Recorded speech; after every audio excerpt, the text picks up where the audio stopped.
Selamat sore, perkenalkan nama saya Perli Festoto. Saya akan membahas materi tentang kelompok sosial atau social group. Kelompok sosial. Kelompok sosial, definisi kelompok sosial, syarat-syarat kelompok sosial, ciri-ciri kelompok sosial, klasifikasi kelompok sosial, konsekuensi kelompok sosial. Sebagai makhluk Tuhan, manusia memiliki dua predikat sebagai makhluk individu dan makhluk sosial. Dalam kehidupannya, manusia memiliki naluri dan dua hasrat, yaitu satu, keinginan untuk menjadi satu dengan manusia lain, dan dua, keinginan untuk menjadi satu dengan lingkungan alamnya. Keinginan manusia untuk menjadi satu dengan manusia lainnya dimanifestasikan dalam bentuk hidup bersama atau berkelompok. Menurut Sarjana Sekonto, kelompok sosial adalah himpunan atau kesatuan dua manusia yang hidup bersama karena adanya hubungan di antara mereka secara timbal balik dan saling memengaruhi. 2. Menurut Paul B. Horton dan Kester L. Hunt, kelompok sosial merupakan kumpulan manusia yang memiliki kesadaran akan keanggotaannya saling berinteraksi. 3. Henro Puspito. Kelompok sosial sebagai suatu kumpulan nyata, teratur, dan tetap dari individu-individu yang melaksanakan peran-perannya secara berkaitan guna mencapai tujuan bersama. Syarat-syarat kelompok sosial. Sarjana Sekonto menyebutkan syarat-syarat terbentuknya kelompok sosial sebagai berikut. 1. Adanya kelompok individu sebagai anggota suatu kelompok. 2. Adanya hubungan timbal balik antara anggota. 3. Adanya faktor pengikat seperti kesamaan ideologi dan kepentingan bersama. 4. Memiliki struktur dan norma. 5. Bersistem dan berproses. Ciri-ciri kelompok sosial. 1. Merupakan kesatuan yang nyata. 2. Ada interaksi antar anggota. 3. Adanya faktor pengikat seperti kesamaan ideologi dan kepentingan bersama. 4. Memiliki struktur dan norma. 5. Bersistem dan berproses. Faktor-faktor pembentukan kelompok sosial. 1. Persamaan genealogis. 2. Persamaan teritorial. 3. Persamaan kepercayaan. 4. Persamaan kepentingan. Faktor lain pembentukan kelompok sosial adalah 1. Kesadaran akan jenis yang sama. 2. Adanya hubungan sosial. 3. Orientasi pada tujuan yang sudah ditentukan. Berdasarkan faktor-faktor tersebut, maka tipe umum kelompok adalah sebagai berikut. Tipe kelompok. 1. Kategori statistik. 2. Kategori sosial. 3. Kelompok sosial. 4. Kelompok tidak teratur.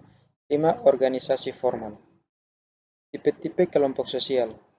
1. Kategori statistik adalah pengelompokan atas dasar ciri tertentu yang sama. 2. Kategori sosial adalah kelompok individu yang sadar akan ciri-ciri yang sama.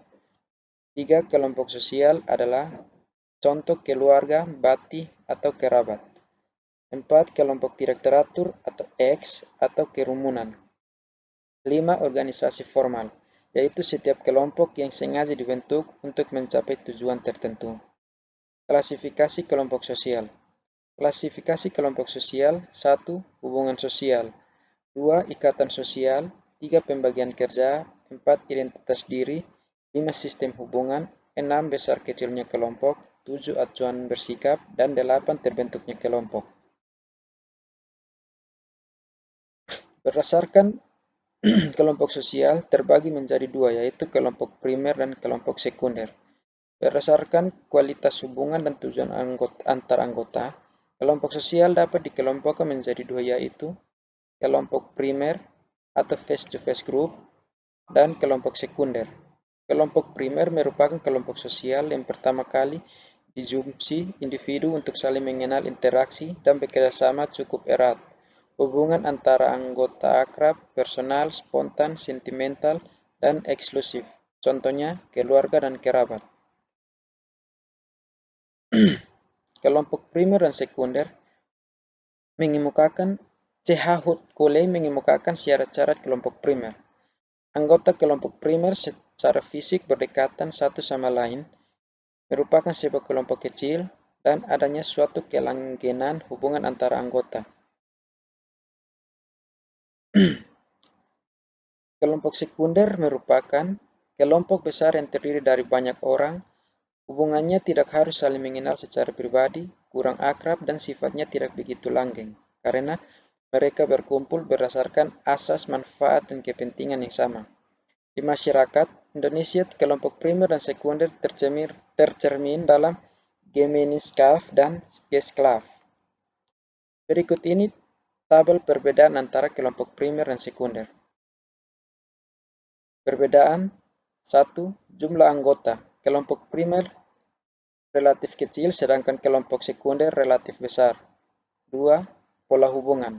Kelompok sekunder pribadi, akrab, dan informal, sedangkan kelompok sekunder impersonal dan formal. 3. Komunikasi. Kelompok primer banyak tatap muka, sedangkan kelompok sekunder sedikit tatap muka. 4. Sifat hubungan. Kelompok primer permanen, sedangkan kelompok sekunder temporer. 5. Keputusan kelompok. Kelompok primer lebih bersifat tradisional, sedangkan kelompok sekunder lebih rasional dan menekankan pada efisiensi kerja. Di Indonesia, Gemeinschaft atau Gesellschaft dikenal dengan istilah penguyupan dan pantebayan. 1. Pagayuban adalah bentuk kehidupan bersama di mana anggota-anggotanya diikat oleh hubungan batin yang murni dan bersifat alamiah serta kekal. Contohnya, keluarga, kerabat, dan tetangga. 2. Patembayan adalah ikatan lahir yang bersifat pokok untuk jangka waktu yang pendek dan bersifat kontraktual. F-Toines menghubungkan dua kelompok tersebut dengan dua bentuk kemauan asasi manusia, yaitu Wessenwil dan Kurzweil. Wessenwil adalah bentuk kemauan yang dikodratkan yang timbul dari keseluruhan kehidupan alami. Di sini perasaan akan merupakan kesatuan hidup yang alamiah dan organis. Kurzweil adalah bentuk kemauan yang dipimpin oleh cara berpikir yang didasarkan pada akal. Ini merupakan kemauan pada tujuan-tujuan tertentu yang bersifat rasional.